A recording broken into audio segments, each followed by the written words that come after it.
presenting by Deep Music। जय जोहार संगवारी हो। नवा नवा छत्तीसगढ़ी गाना सुने और देखे बर हमार देव म्यूजिक चैनल ला अभी सब्सक्राइब करो और घंटी के बटन ला दबाओ। छत्तीसगढ़ के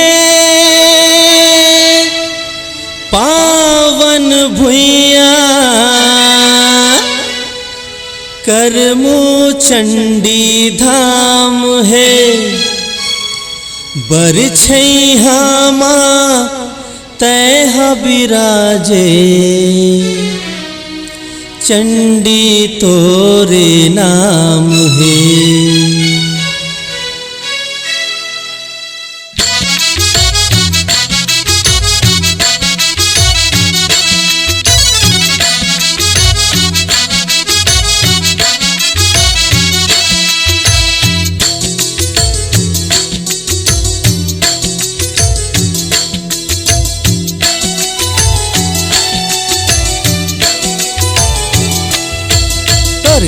का करो बखान वो तो लगेरी भेरी प्रणाम।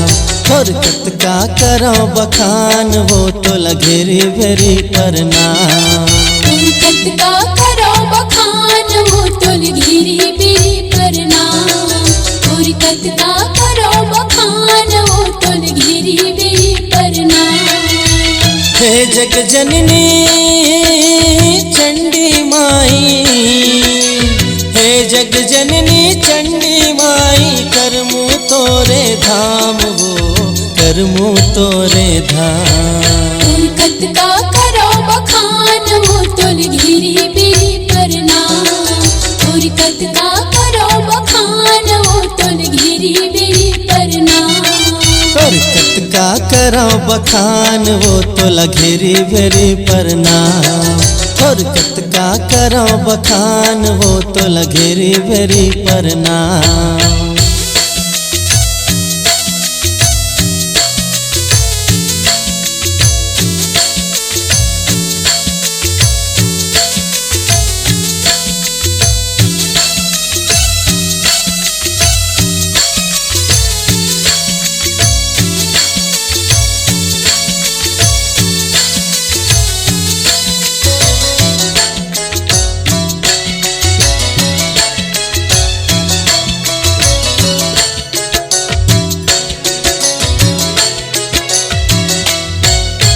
सगरी पार मतैह बिराजे लाल चुनरिया साजे वो। लाल चुनरिया साजे वो गाई लाल चुनरिया साजे वो। संझा बिहनिया मंदिर माँ तोर ढोल मंजीरा बाजे वो। ढोल मंजीरा बाजे वो गाई ढोल मंजीरा बाजे वो। सगरी पार मतैह बिराजे लाल चुनरिया साजे वो। संझा बिहनिया मंदिर माँ तोर ढोल मंजीरा बाजे वो।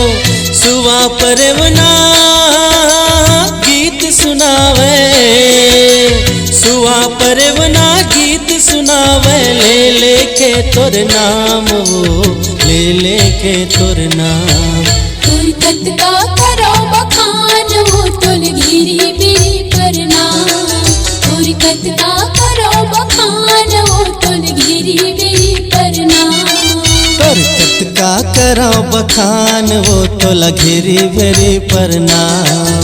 हरकत का करो बखान वो तो लगेरी भेरी प्रणाम।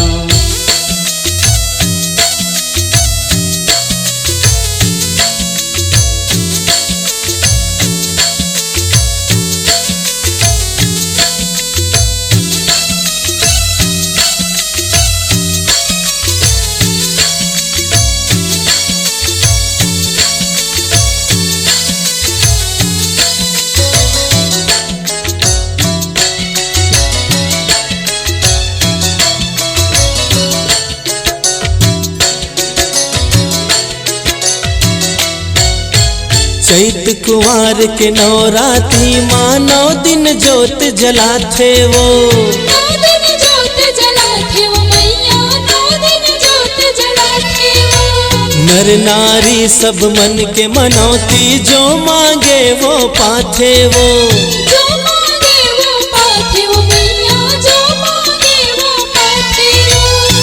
चैत कुंवार के नवराती माँ 9 दिन जोत जलाथे वो। नर नारी सब मन के मनौती जो मांगे वो पाथे वो। सबके बिगड़े काज सवारे, सबके बिगड़े काज सवारे, रख देबे मोरो लाज वो, रख देबे मोरो लाज। तुरकत का करो बखान वो तुलगिरी बिरी प्रणाम। तुरकत का करो बखान वो तुलगिरी बिरी प्रणाम। तुरकत का करो बखान वो तुलगिरी बिरी प्रणाम। तुरकत का करो बखान वो तुलगिरी बिरी प्रणाम। हे जग जननी चंडी माई, हे जग जननी चंडी माई, करमू तोरे धाम वो, करमू तोरे धाम। तुरकत का करो बखान वो तुलगिरी बिरी प्रणाम। तुरकत का करो बखान वो तुलगिरी बिरी प्रणाम। तुरकत का करो बखान वो तुलगिरी बिरी प्रणाम। तुरकत का करो बखान वो तुलगिरी बिरी प्रणाम।